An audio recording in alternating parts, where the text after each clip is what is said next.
হৰভোগত পৰীক্ষাৰ্থীক শিক্ষকে নকল যোগান ধৰাৰ অভিযোগ। উল্লেখ্য যে বহুদিনৰে পৰা পশ্চিম বৰনগৰ উচ্চতৰ মাধ্যমিক বিদ্যালয়ৰ অধ্যক্ষা জুনুমণি ৰায় আৰু অপাদেশিকৃত পশ্চিম বৰনগৰ ছোৱালী উচ্চ মাধ্যমিক বিদ্যালয়ৰ প্ৰধান শিক্ষক মৃণাল জ্যোতি দাসৰ নেতৃত্বত পৰীক্ষা কেন্দ্ৰটোত ধনৰ বিনিময়ত পৰীক্ষাৰ্থীক নকলৰ যোগান ধৰাৰ অভিযোগ তুলিছে একাংশ স্থানীয় ৰাইজে। ৰাইজৰ অভিযোগৰ ভিত্তিত সদৌ অসম ছাত্ৰ সন্থা গৰিয়া জাতীয় পৰিষদকে ধৰি একাংশ জাতীয় সংগঠনৰ কৰ্মকৰ্তাই নিজেই পৰীক্ষা কেন্দ্ৰত গৈ উদ্ধাৰ কৰিবলৈ সক্ষম হয় দুষ্ট চক্ৰই যোগান ধৰা নকলৰ প্ৰতিলিপি। এই সমগ্ৰ দুষ্কাৰ্য পৰ্যাপ্ত প্ৰমাণ থকাৰ দাবী কৰিছে জাতীয় সংগঠনকেইটাই। এই ক্ষেত্ৰত প্ৰশাসন তথা বিভাগীয় কৰ্তৃপক্ষই কি ব্যৱস্থা লয় সেয়া নিশ্চয় লক্ষণীয় হ'ব।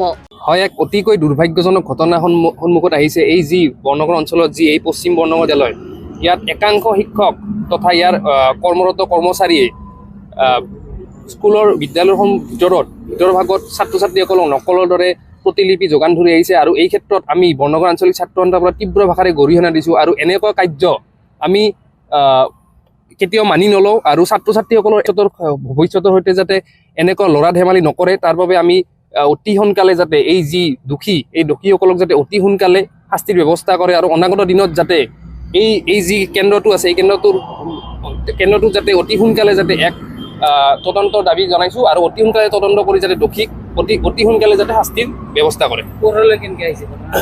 হয়, পোহৰলৈ আমি গম পোৱা অনুসৰি ইয়াৰ ৰাইজে যথেষ্টখিনি মানে সহায় কৰিছে। ইয়াৰ ৰাইজ তথা আমাৰ সাংবাদিক বন্ধুসকলে যথেষ্ট পৰিমাণে ইয়াক আমাক সহায় কৰিছে। আৰু আমি বিশেষ সূত্ৰে গম পোৱা অনুসৰি ইয়াত প্ৰায় ভালেকেইজন ইয়াৰ শিক্ষক তথা কৰ্মচাৰী জড়িত হৈ আছে। আৰু এই ক্ষেত্ৰত আমি অনাগত দিনত ৰাইজৰ সন্মুখলৈ এই যি আমাৰ প্ৰমাণ আছে এই প্ৰমাণসমূহ উলিয়াম।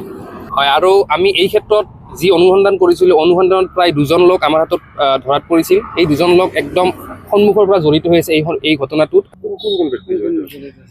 কোন ব্যক্তি এতিয়া চাওক, 2জন ব্যক্তি আছে। ইয়াৰে প্ৰিন্সিপালজন জড়িত আছে সন্মুখৰ পৰা, তেখেতৰ নাম জুনুমণি ৰায়।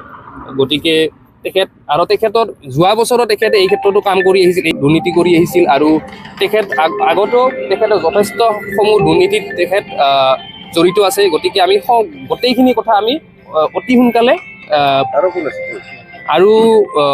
আৰু আছে 2জন ব্যক্তি। আমি গতিকে এই কথাখিনি আমি অতি সোনকালে আমি প্ৰশাসনে বিহিত ব্যৱস্থা লয়। আমি প্ৰশাসনৰ আগত এই গোটেই আমাৰ প্ৰমাণখিনি তেখেতসকলৰ আগত আমি অৱগত হ'ম। যিটো মেট্ৰিক পৰীক্ষা কেন্দ্ৰ ইয়াত যেতিয়া হ'ল, আমি কথাটো শুনি অতিকেই আমি সুখী হৈছিলোঁ, আনন্দিত হৈছিলোঁ।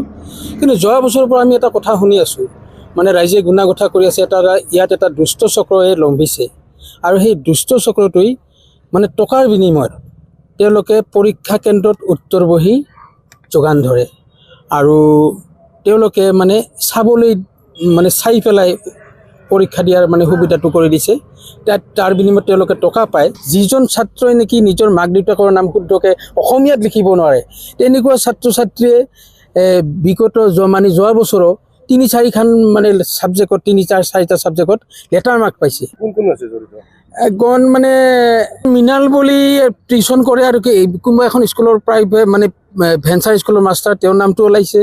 ইয়াৰ প্ৰধান শিক্ষয়িত্ৰীগৰাকীৰো নাম ওলাইছে। আৰু এনেকৈ কাৰোবাৰ নাম ওলাইছে। জুনমণি দাস বুলি ওলাইছে, ৰয়।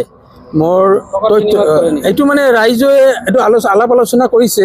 এই দুষ্ট চক্ৰটোক যেনেকৈ হওক কৰায়ত্ব কৰিব লাগে আৰু প্ৰশাসনে এওঁলোকৰ ওপৰত আইনগত ব্যৱস্থা কৰিব লাগে। হৰভোগৰ পৰা আখতাৰ আলীৰ ৰিপৰ্ট, এনি ভাৰত 24।